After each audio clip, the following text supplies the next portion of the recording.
ప్రభుత్వ పెన్షనర్ల అపరిష్కృత సమస్యల పట్ల రాష్ట్ర ప్రభుత్వ వైఖరిని నిరసిస్తూ ప్రభుత్వ పెన్షన్దారులు హైదరాబాద్లో ఆందోళనకు దిగారు.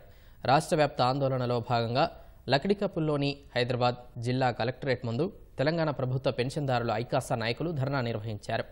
ఈ నెల 30లోగా తమ సమస్యలపై రాష్ట్ర ప్రభుత్వం దిగిరావాలని, లేని పక్షంలో ఈ నెల 30న ఇందిరా పార్క్ ధర్నా చౌక్ వద్ద వేలాది మంది పెన్షన్దారులతో మహాధర్నా నిర్వహించనున్నట్లు ఐకాసా చైర్మన్ కె లక్ష్మయ్య హెచ్చరించారు.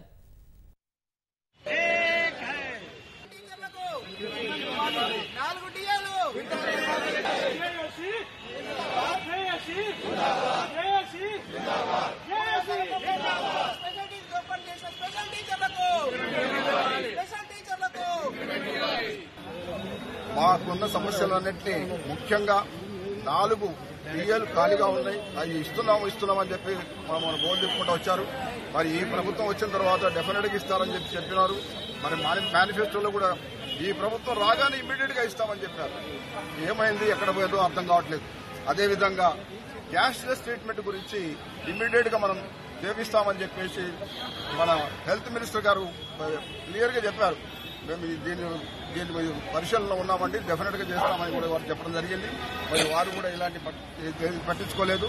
మొన్న 21 నాడు మరి కేబినెట్ ఉంది, కేబినెట్ లో మరి డెఫినెట్ గా ఈ సమస్యలన్నింటినీ మీరు పరిశీలించాలి అని చెప్పినప్పుడు 12 మంది మంత్రులకు అందరం పేరున కలిసి మేము మా రిప్రజెంటేషన్స్ ఇవ్వడం జరిగింది. మరి వారు ఎవరు కూడా స్పందించకపోవడం చాలా బాధాకరం.